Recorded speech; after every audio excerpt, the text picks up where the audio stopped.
Okay, so in the past video we talked about how to use your compass as a watch and your watch as a compass.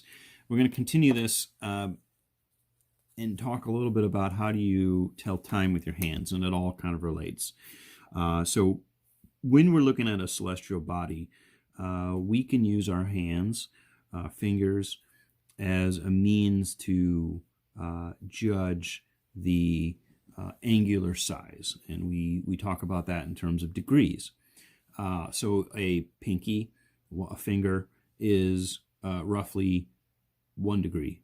3 fingers would be about, your 3 bigger fingers is about 3 degrees. I'm sorry, 5 degrees. A fist is about 10 degrees. 15 degrees for your index finger to your pinky, and then 25 degrees for your pinky to your index finger.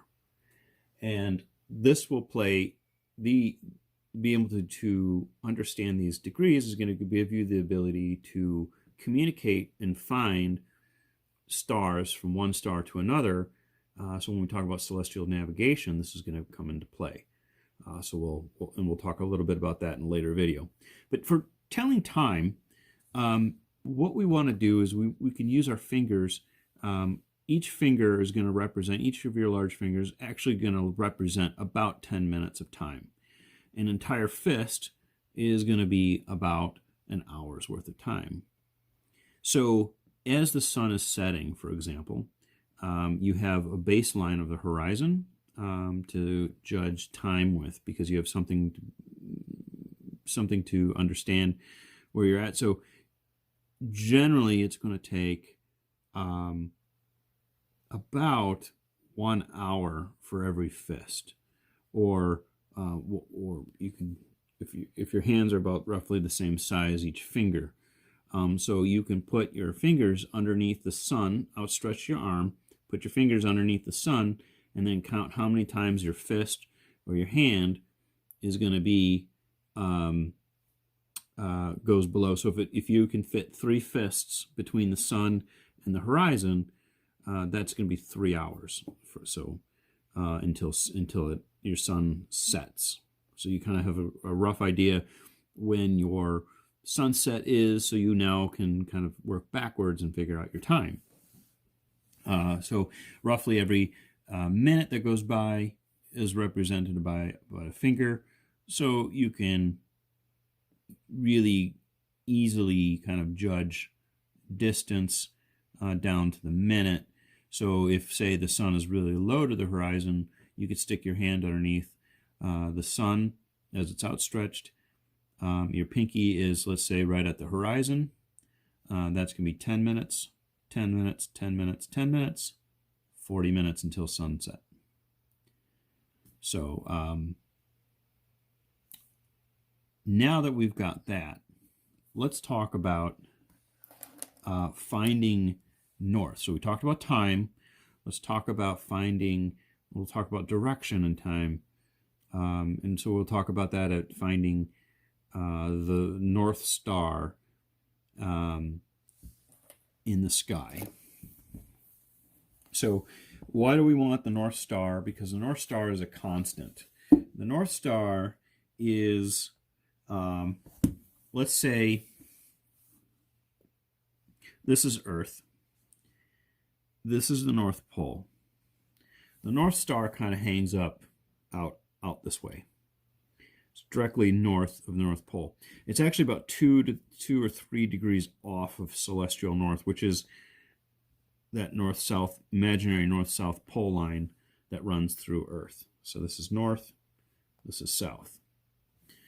So as the Earth is spinning, it appears that the stars are moving around in the Earth's sky, but Polaris, being it's so far to us, so far north, it doesn't move. It's a constant. So as the Earth is spinning,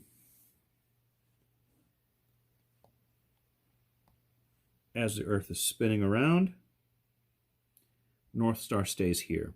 So it appears, if you were to use time-lapse photography, that everything is spinning around the North Star. So we can use that North Star then as a means to navigate, because it's always going to be in the same location pointing north, whereas the other stars are going to be moving and be either in sight or out of sight depending on season and time of night. Okay, so the trick then is, how do you find the North Star? Get this erased. So the constellations can be sometimes hard to find, and you just need to find a feature in the sky that's easy to find, and then from there we can use our hands, remember, to judge that angular distance, those degrees. So this is not a very good depiction, but the easiest constellation to find is this one here. This was, I'll just draw it here again. Since it doesn't want to work for me, you may be familiar, many people are, with this star constellation, which is the Big Dipper. The Big Dipper is very easily seen because it's very bright, and it's also very north. So it is a star that's going to be seen in many seasons and throughout the time. Why are we doing the Big Dipper? Because it's going to lead us to the North Star. It is actually 25 degrees off of this top right-hand star.